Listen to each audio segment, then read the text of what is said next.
اهدنا الصراط المستقيم.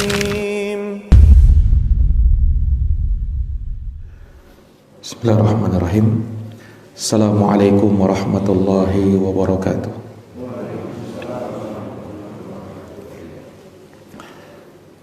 Alhamdulillahi rabbil alamin.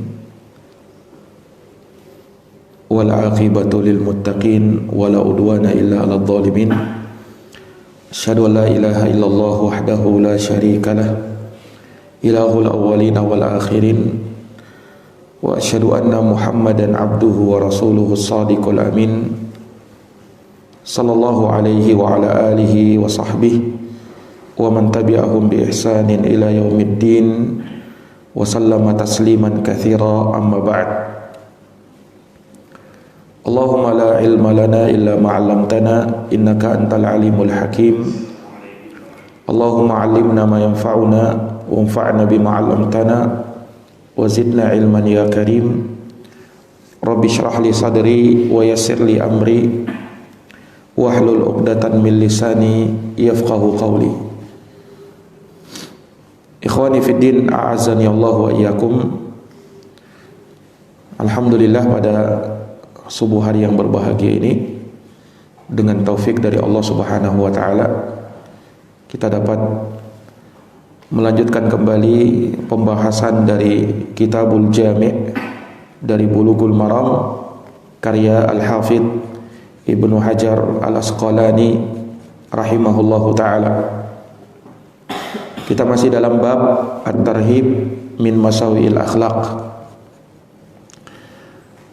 Hadis yang kita akan bacakan pada subuh hari ini adalah hadis Abu Hurairah radhiyallahu anhu terkait dengan larangan mencela dan mencaci maki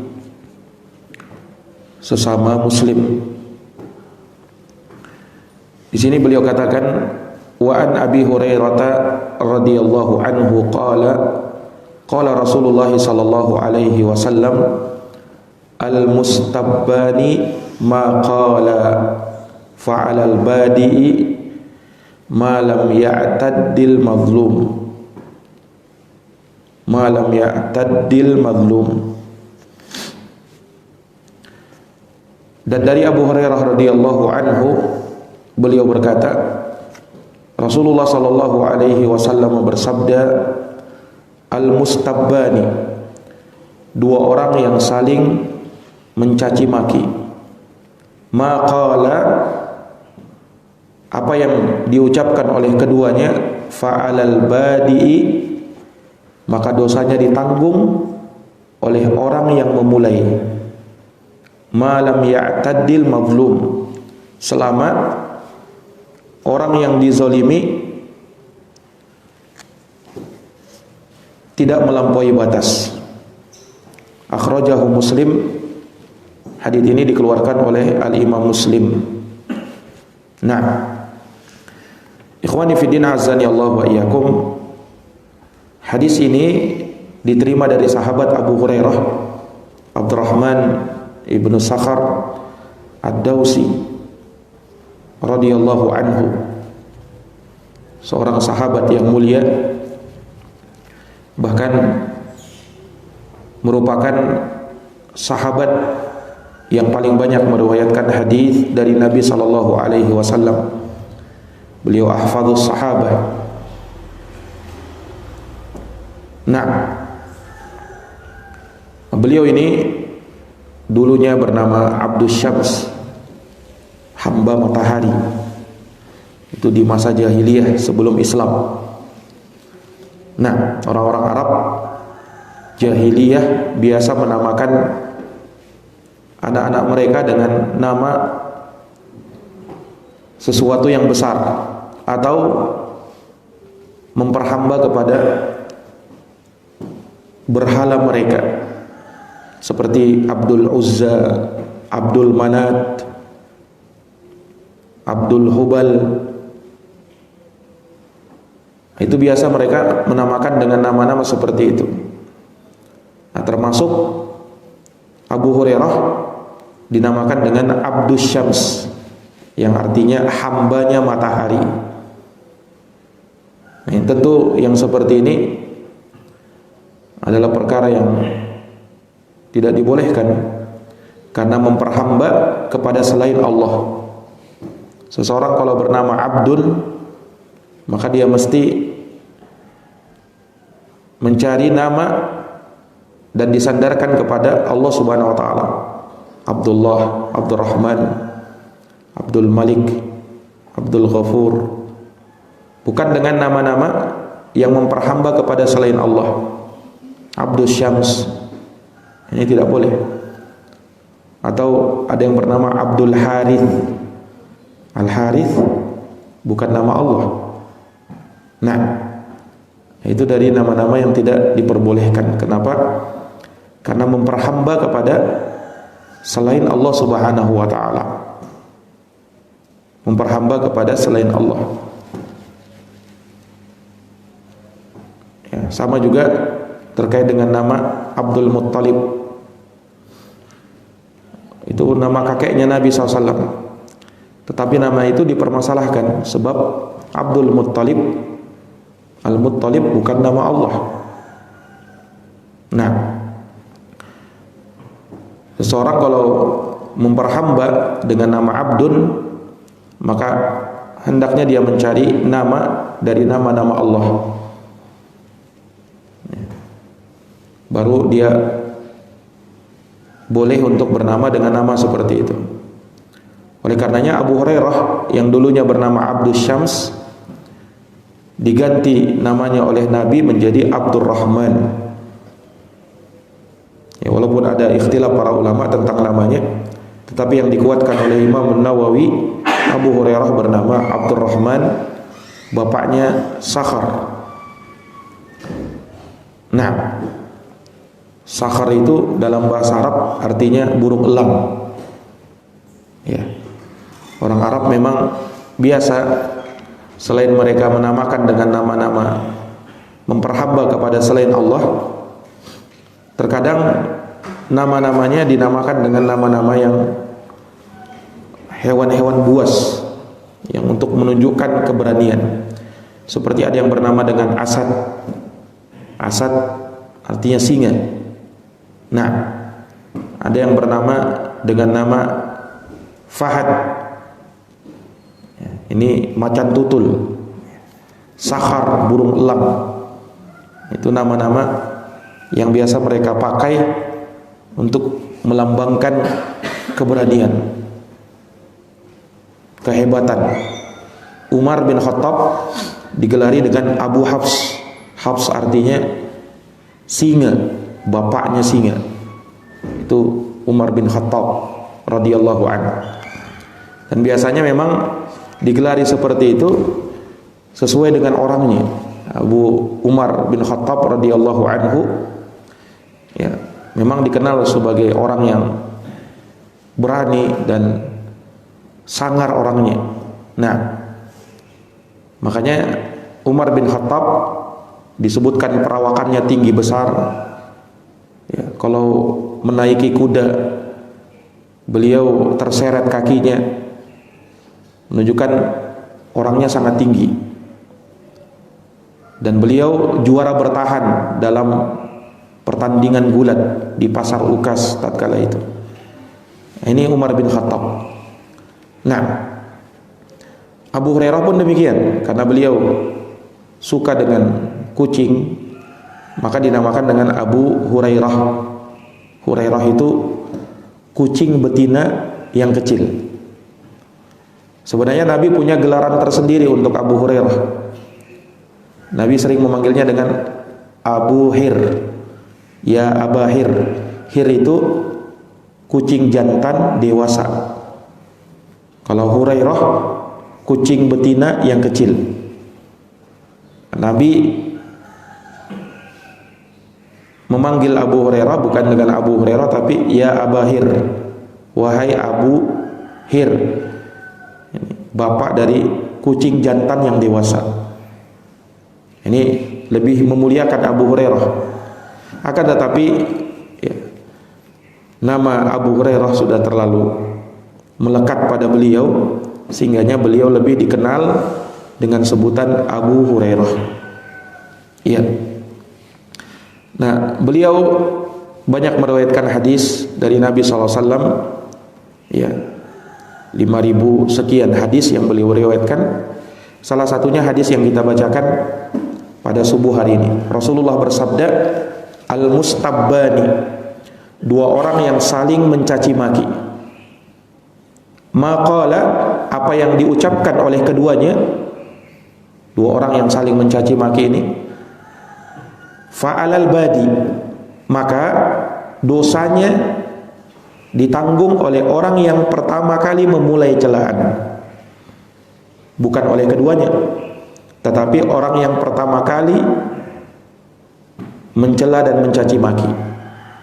Malam ya'taddil mazlum, selama orang yang terzolimi tidak melampaui batas.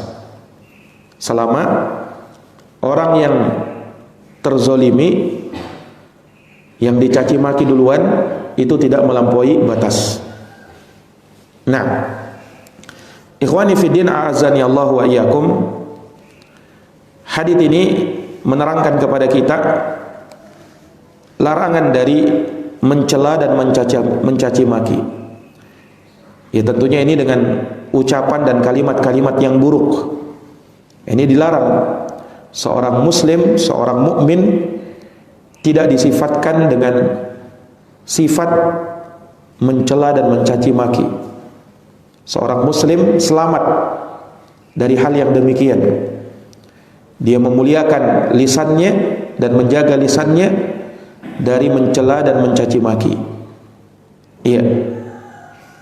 Sebab hal tersebut menimbulkan permusuhan dan mengganggu saudara muslim.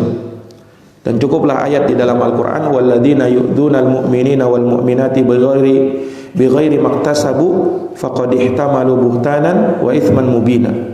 Dan orang-orang yang mengganggu orang-orang yang beriman, laki-laki dan perempuan, bukan karena dosa yang telah mereka lakukan, maka dia telah memikul suatu kedustaan dan dosa yang sangat nyata.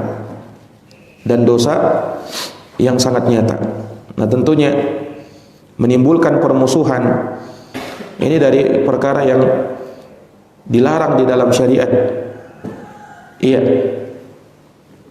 Seorang muslim itu hendaknya menjaga lisannya.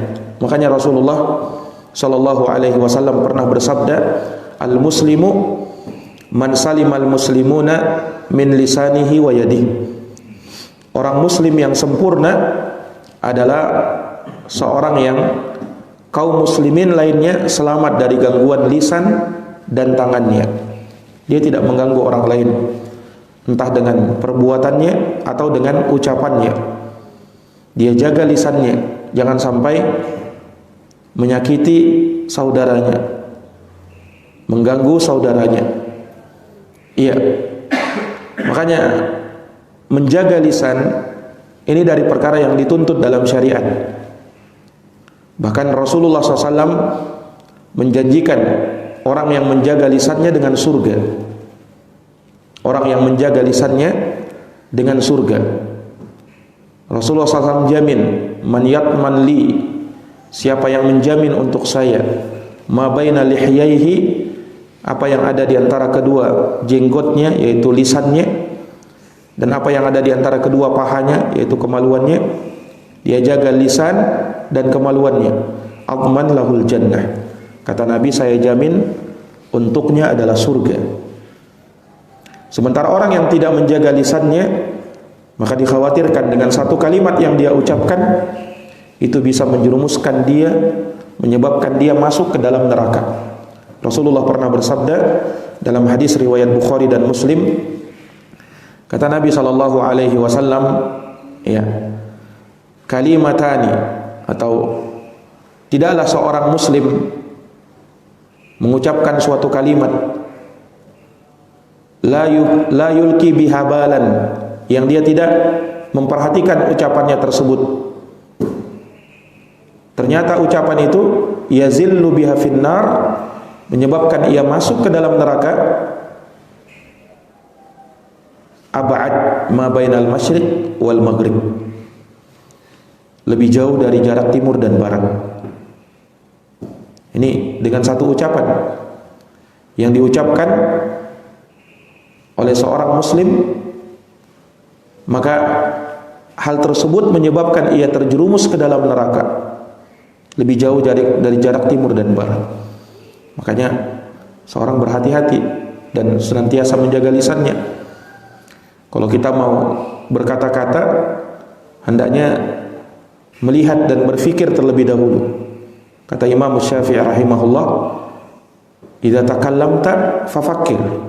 Kalau mau berbicara, berfikir dulu. Jangan asal berbicara. Kalau nampak bicaramu tersebut bagus, takallam, silahkan berbicara, kata Imam Syafi'i.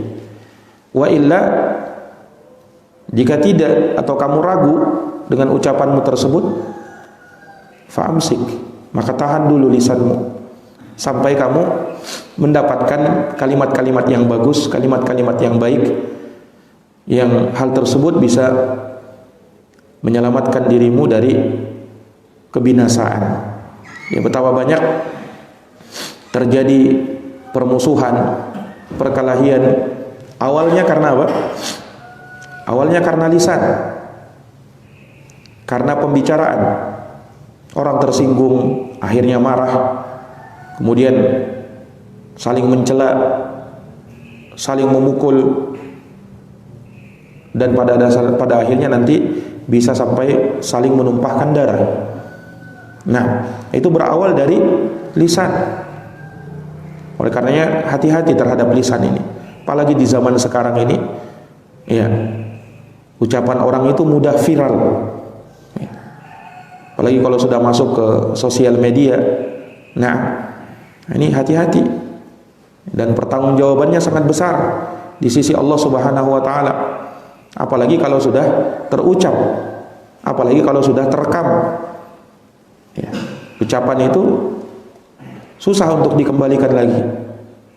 Nah, dan akan selalu membekas. Iya. Nah, terlebih perkara yang satu ini, mencela dan mencaci maki, menghina, mengolok-olok, itu sama. Dan pada dasarnya hal yang seperti ini termasuk dari dosa besar. Mencela, mengolok-olok, menghina orang lain, apalagi sesama saudara muslim, itu hukumnya bukan dosa kecil, tetapi dosa besar.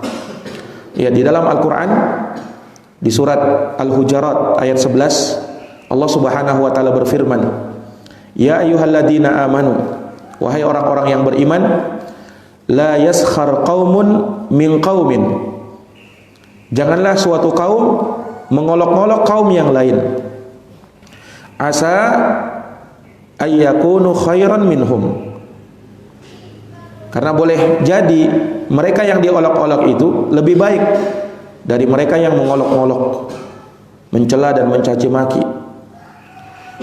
Wala nisaun min nisain, dan jangan pula wanita-wanita mengolok-olok wanita-wanita yang lain.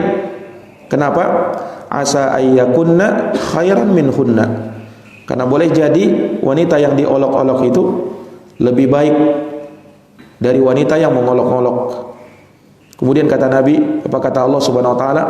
Wala talmizu anfusakum, dan janganlah kalian mencela diri kalian sendiri. Ya, maksudnya janganlah kalian mencela orang lain sehingga orang lain tersebut balik mencela kalian. Iya.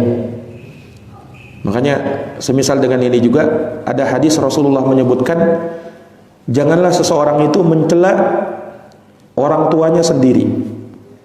Sahabat bertanya, merasa heran, ya Rasulullah, adakah orang yang tega mencela orang tuanya sendiri?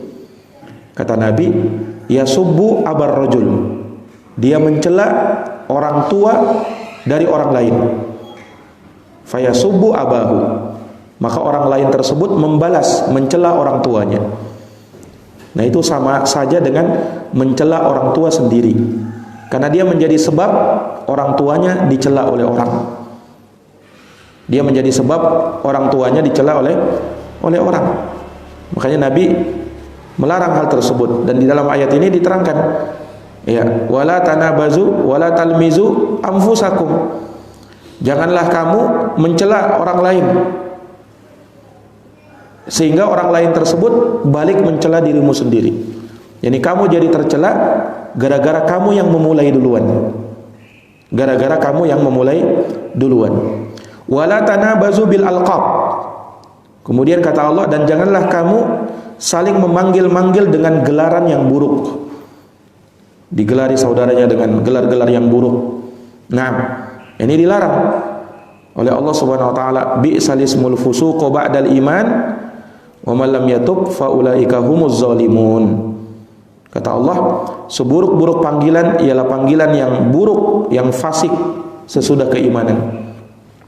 Dan barang siapa yang tidak bertaubat, maka mereka itulah orang-orang yang zalim. Surat Al-Hujurat ayat 11. Nah, bahkan perbuatan mencela dan mencaci maki Nabi SAW kategorikan sebagai dosa yang besar pula. Dalam hadis Abdullah bin Mas'ud riwayat Bukhari dan Muslim, kata Nabi SAW, sibabul muslim fusuqun wa qitaluhu kufrun. Mencela seorang muslim adalah kefasikan, maksudnya dosa besar. Mencela seorang muslim adalah kefasikan, maksudnya dosa besar. Wa qitaluhu kufrun, dan memeranginya adalah kekafiran. Ini nas menunjukkan bahwa mencela itu bukan dosa kecil, tetapi dia bagian dari dosa besar. Nah, oleh karenanya ini berkaitan dengan kehormatan saudaranya, dan itu sangat dijaga di dalam Islam. Kata Nabi SAW, ala inna dima'akum wa amwalakum wa a'radakum. Sesungguhnya darah, harta, dan kehormatan itu terjaga di dalam Islam. Tidak boleh dia merendahkannya, dia mencacinya, dia memakinya. Dan Nabi kategorikan juga orang yang merendahkan saudaranya sebagai bentuk riba, bahkan riba yang paling besar. Kata Nabi SAW menyebutkan tentang dosa riba. Iya, riba itu kata Nabi, innalir riba thalath wa sab'una baban. Salasan wa sab'ina baban. Riba itu punya 73 pintu.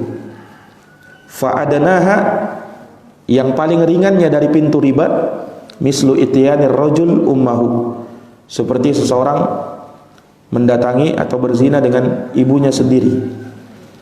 Wa inna arbar riba, dan riba yang paling besar, istitalatur rajul fi irdi akhihi, tatkala seseorang merendahkan kehormatan saudaranya yang muslim. Ini menunjukkan dosanya dosa besar, bukan dosa yang ringan. Nah, maka ikhwani fiddin, a'azzani Allah wa iyyakum, seorang hendaknya berhati-hati dalam perkara ini. Mencela sesama muslim, apalagi dengan panggilan-panggilan, gelar-gelar yang buruk, dia akan mendapatkan hukuman. Bahkan di dalam Islam pun ditetapkan hukuman qisas terhadap orang yang mencela dan mencaci maki.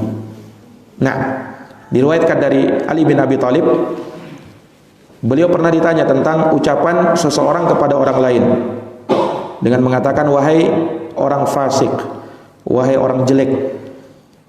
Maka beliau berkata, kata Ali bin Abi Thalib, huwa fawahish fihinna ta'zir wa laysa fihinna had. Itu perbuatan buruk, kata Ali bin Abi Thalib. Terdapat hukuman ta'zir, namun tidak ada hukuman had untuknya. Terdapat hukuman ta'zir. Nah, ta'zir itu hukuman yang kadarnya tidak ditentukan secara baku oleh syariat, sehingga kembalinya kepada ijtihad dan kebijakan penguasa. Beda dengan had. Kalau had, ini hukuman yang memang baku, yang telah ditentukan kadarnya oleh syariat. Nah, Ya, sehingga orang yang ditakzir ya, bisa jadi dicambuk atau dipenjara sesuai dengan ijtihad dari penguasa atau hakim di dalam memutuskan. Nah, di dalam Islam jangankan mencela muslim, mencela binatang saja Rasulullah larang. Di dalam Islam jangankan mencela muslim, mencela binatang saja dilarang oleh Nabi. Mana dalilnya? Hadis Zaid bin Khalid radhiyallahu anhu. Rasulullah pernah bersabda. Lihat sabdanya Rasulullah, hadisnya sahih riwayat Imam Abu Daud. La tasubbud dik. La tasubbu ad-dik. Fa innahu yuqidhu lis-shalah. Kata Nabi, janganlah engkau mencela ayam jantan. Jadi Nabi larang mencela ayam jantan. Kenapa? Karena sesungguhnya ayam jantan itu yang membangunkan kalian sholat. Hadis sahih riwayat Imam Abu Daud, disahihkan oleh Syekh Al-Albani. Ini larangan mencela binatang, hewan, ayam jantan. Nah, kalau hewan saja dilarang dicela, apalagi manusia, ya kan? Apalagi manusia. Iya. Nah, hadits ini kita bisa melihat bagaimana Rasulullah SAW menyebutkan dosa dari orang yang mencaci maki. Al-mustabbani, dua orang yang saling mencaci maki. Ma qala fa'alal badi malam ya'tadil mazlum. Maka cacian yang diucapkan oleh keduanya itu dosanya ditanggung oleh orang yang memulai, selama orang yang dizalimi tidak melampaui batas. Dalam hadits ini terdapat dalil bolehnya membalas orang yang mulai mengganggu dan menyakiti dia dengan balasan yang semisal, dan bahwa dosa dari hal tersebut bukan kepada orang yang membalas, tetapi orang yang pertama kali memulai. Jelas ini? Jadi kalau ada orang yang berbuat zalim kepada kita di dalam Islam, itu boleh untuk dibalas. Boleh untuk dibalas, tetapi balasannya yang semisal, yang sama. Tidak boleh dia melampaui batas. Ini kalau misalnya ada orang mencela kita, orang jelek, maka dalam Islam boleh kita balas, kamu juga jelek. Tapi tidak boleh dia tambahi, kamu jelek bodoh lagi. Nah, kalau dia tambahi seperti itu, maka dosa ditanggung oleh orang yang membalas tadi, karena dia sudah melampaui batas. Harusnya kalau ada orang yang mengatakan kita, kamu orang jelek, kita boleh membalas, kamu juga jelek. Itu semisal, ya kan?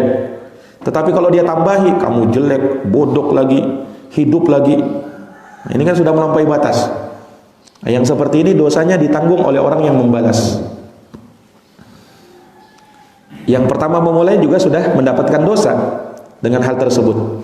Tetapi yang membalas karena dia melampaui batas, maka pelampauan batasnya ditanggung oleh dirinya.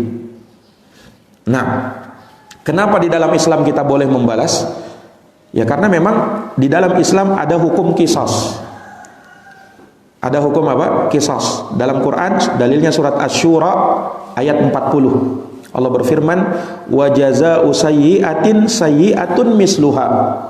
Balasan kejelekan adalah kejelekan semisalnya juga. Lihat, balasan kejelekan adalah kejelekan semisalnya juga. Dalam surat Asy-Syura ayat 40. Dalam ayat yang lain, surat An-Nahl ayat 126. Wa in aqabtum fa'aqibu bimisli ma uqibtum bihi. Kata Allah Subhanahu wa taala, dan jika kalian membalas suatu perbuatan jelek, maka balaslah dengan semisal apa yang ditimpakan oleh kalian, apa yang ditimpakan kepada kalian dari kejelekan tersebut. Ini semisal, tidak boleh melampaui batas. Tidak boleh melampaui batas. Nah, walaupun ada hal yang lebih baik tentunya daripada membalas, yaitu apa? Memaafkan. Makanya disebutkan dalam Quran, fa in afa wa aslaha fa ajruhu 'ala Allah. Kalau dia memaafkan dan berbuat kebaikan, maka pahalanya di sisi Allah. Nah, jadi ikhwani fiddin, kalau ada orang yang dicela atau diperbuat zalim kepada dirinya, dia punya dua pilihan. Pilihan pertama, membalas dengan yang semisal, itu boleh. Pilihan yang kedua, memaafkan. Dan ini lebih baik tentunya. Tetapi tidak dosa kalau dia membalas. Tidak dosa kalau dia membalas. Kalau dia memaafkan, itu lebih baik. Itu lebih baik. Nah, kecuali kata para ulama, kalau ada orang yang dia lebih memilih untuk tidak memaafkan, untuk menimbulkan efek jera kepada orang yang menzolimi. Yang seperti ini lebih bagus dia tidak memaafkan daripada memaafkan, untuk menimbulkan efek jera. Misalnya ada orang yang dilihat orang ini suka berbuat zolim, suka berbuat zolim.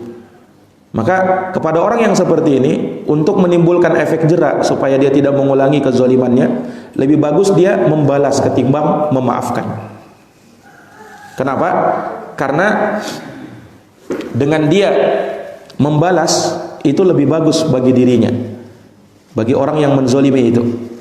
Karena mungkin dengan dibalas dia pun bisa berpikir ulang lagi untuk menzolimi orang lain dengan perbuatan yang semisal. Ketimbang dia memaafkan, mungkin dia akan berpikir, paling saya nanti dimaafkan lagi, ya kan? Nah, kalau yang seperti ini, kata Syekh Shalih Al-Utsaimin, lebih bagus dia tidak memaafkan, dia balas untuk menimbulkan efek jera kepada orang yang berbuat kezaliman tersebut. Nah, ini ikhwani fiddin, a'azzani Allahu wa iyyakum. Taib.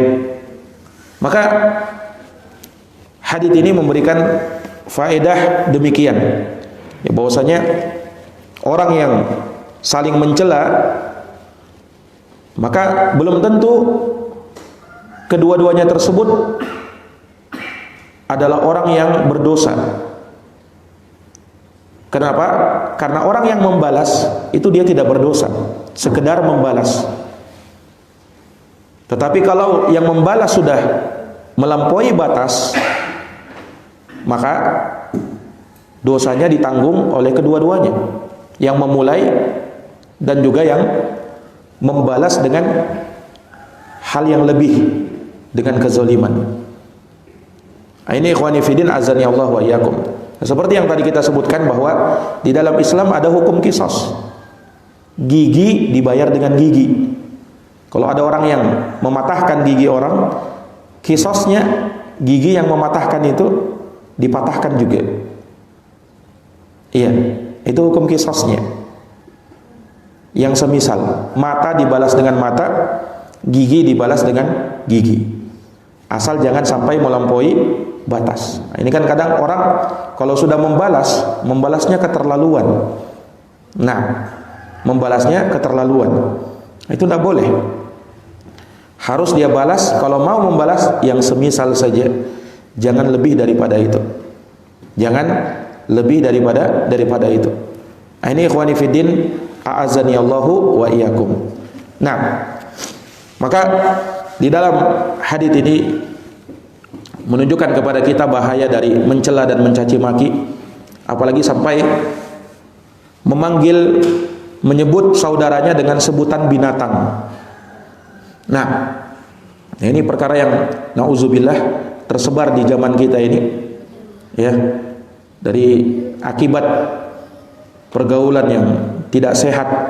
Nah, terkadang muncullah kalimat-kalimat, kata-kata binatang, ya, disematkan kepada saudaranya. Nah, dan itu dari perkara yang musibah di zaman kita ini. Saudaranya dipanggil sebutan biasa, kadang menyebut kata anjing, atau kadang dipelesetkan katanya menjadi anjir. Nah, kemudian kalimat yang seakan tidak ada beban untuk mengucapkannya kepada saudaranya, walaupun mungkin dengan maksud sudah biasa itu kita bilang anjing kamu ini. Nah, mungkin maksudnya bukan untuk mencela kayak orang marah sekali, enggak, tapi karena saking biasanya itu kalimat terucap tanpa beban lagi gitu. Subhanallah, itu kan kadang kita lihat. Nah, hal-hal yang seperti ini dari hal yang sangat berbahaya di dalam Islam, dan termasuk dari perkara yang sangat diharamkan. Imam Nawawi rahimahullahu taala pernah berkata, "Wa minal alfadhil madmumah al-musta'milah fil 'adati qauluhu liman yukhasimuhu ya himar, ya tais, ya kalb wa nahwi dzalik." Kata beliau, termasuk dari kalimat yang tercela yang umum digunakan dalam perkataan seseorang kepada lawannya adalah ucapan wahai keledai, wahai kambing hutan, wahai anjing, atau ucapan yang semisal itu. Kata Imam Nawawi, fahada qabihun liwajhain. Kata beliau, ucapan semacam itu sangat jelek ditinjau dari dua sisi. Ditinjau dari dua sisi. Ahaduhuma annahu kadzib. Yang pertama, ucapan itu dusta. Ya kan, ketika dia mencela saudaranya wahai anjing. Nah, ini kan dusta, dia bukan anjing. Dan dusta itu dosa. Wal akhar, dan yang kedua, ya, selain itu ucapan dusta, annahu idzaun, bahwasanya ucapan tersebut menyakiti saudaranya. Menyakiti saudaranya. Ini ikhwani fidin azanillahu wa iyyakum. Wal akhar annahu idzaun wa hada bi khilafi qawlihi ya zalim. Ini berbeda kalau seorang mengucapkan wahai zalim wa nahwi dan semisalnya. Fa inna dzalika yusamih li daruratil mukhasamah. Ya, karena kalau ucapan wahai orang zalim, ya, atau semisal ini dimaafkan karena adanya kebutuhan darurat disebabkan oleh pertengkaran. Kalau ada orang yang zalim, boleh kita katakan kamu zalim. Nah, itu masih sesuai ketimbang dia menyebutnya dengan sebutan binatang. Jadi ucapan menyebut orang dengan binatang itu lebih jelek daripada sekedar dia mengatakan wahai zalim, wahai fasik. Kenapa? Karena itu memang bisa sesuai dengan realita. Orang berbuat zalim bisa jadi ketika dia melampaui batas itu berbuat zalim. Tetapi kalau menyebut binatang, keledai, ini lebih parah. Karena dia sudah berdusta dan menyamakan orang tersebut dengan binatang. Binatang itu kan tidak berakal, hina. Nah, itu lebih parah. Makanya tidak boleh menyebut dengan sebutan binatang. Monyet kamu ini. Nah, ini dari sebutan-sebutan yang na'udzubillah terkadang di sebagian orang itu hal yang biasa, ya, hal yang diucapkan tanpa beban sudah, hal yang diucapkan sudah tanpa beban. Padahal hal tersebut, ya, perkara yang sangat besar di sisi Allah Subhanahu wa taala. Nah, diriwayatkan juga dari sahabat Ali bin Abi Thalib, beliau pernah berkata, "Innakum sa'altumuni 'anir rajul yaqulu lirrajul ya kafir, ya fasik, ya himar, wa laysa fihi hadd, wa innama fihi uqubah minas sultan, fala ta'udu fataqulu." Sesungguhnya kalian bertanya kepadaku tentang orang yang mengatakan kepada orang lain wahai kafir, wahai fasik, wahai keledai. Tidak ada hukuman had dari syariat untuk perbuatan itu. Yang ada hanyalah hukuman ta'zir dari penguasa. Maka janganlah diulangi ucapan seperti itu lagi.